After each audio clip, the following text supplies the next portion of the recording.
भारत में कुछ मंदिर ऐसे हैं जो सिर्फ पत्थरों से नहीं बने, बल्कि रहस्यों, आस्था और इतिहास से गढ़े गए हैं। सोचिए, एक ऐसा मंदिर जहां भगवान सोते नहीं, जहां झंडा हवा के उल्टा लहराता है, जहां समुद्र की आवाज मंदिर के अंदर आते ही गायब हो जाती है और जहां भगवान स्वयं अधूरे रूप में विराजमान हैं।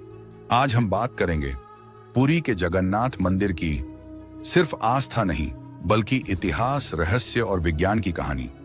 यह केवल एक मंदिर नहीं, बल्कि सनातन संस्कृति की धड़कन है। जगन्नाथ कौन है? जगन्नाथ का अर्थ है जगत के नाथ, यानी पूरी सृष्टि के स्वामी। यहाँ भगवान कृष्ण की पूजा एक अलग रूप में होती है, बिना हाथ पैर के, बड़ी गोल आंखों वाले, जहां रूप से ज्यादा भाव की पूजा होती है। ओडिशा के पुरी शहर में स्थित जगन्नाथ मंदिर भारत के 4 धामों में से एक है। बद्रीनाथ, द्वारका, रामेश्वरम और पुरी। यह मंदिर भगवान जगन्नाथ, उनके भाई बलभद्र और बहन सुभद्रा को समर्पित है। कहानी शुरू होती है कलिंग साम्राज्य से। 8वीं शताब्दी में राजा इंद्रद्युम्न, जो मालवा के पराक्रमी और परम विष्णु भक्त थे, एक रात गहरी तपस्या के बाद ध्यान में लीन थे। तभी उन्हें स्वप्न में स्वयं भगवान विष्णु के दर्शन हुए। भगवान विष्णु ने कहा, हे राजन, समुद्र के तट पर नील पर्वत के समीप नीलमाधव रूप में मैं एक गुप्त वन में विराजमान हूं। वहां एक दिव्य काष्ठ दारू ब्रह्म प्रकट होगा, उसी से मेरा स्वरूप बनेगा। पर ध्यान रहे, यह रूप न शास्त्रों से बंधा होगा, न मानव नियमों से।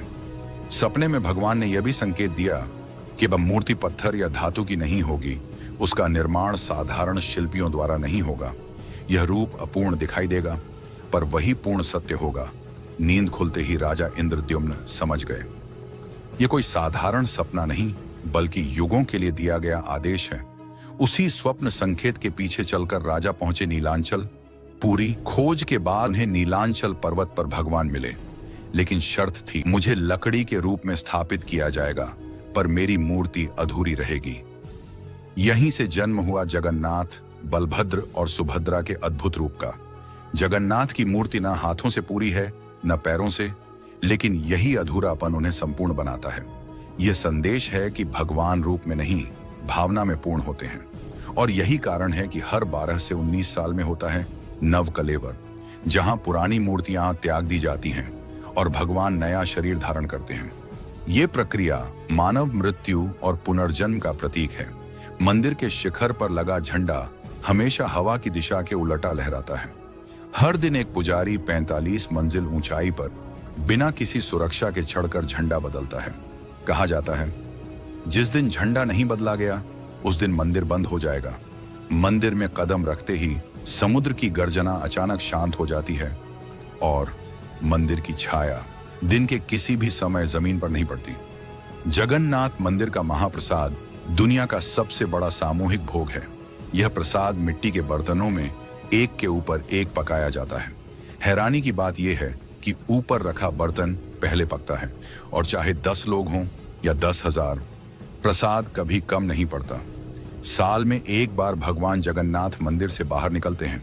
इसे कहते हैं रथ यात्रा। 3 विशाल रथ हजारों भक्त रस्सियों से खींचते हैं। मान्यता है, रथ की रस्सी छू लेने से मोक्ष की प्राप्ति होती है। कहा जाता है कि जगन्नाथ मंदिर की छाया दिन में कभी जमीन पर नहीं पड़ती, और जो भी इस मंदिर के ऊपर से उड़ने की कोशिश करता है, वह पक्षी वापस नहीं लौटता। अगर आपको लगता है कि इतिहास सिर्फ किताबों में नहीं, बल्कि सांस लेता हुआ सच है, तो इस कहानी को आगे पहुंचाइए। जय जगन्नाथ।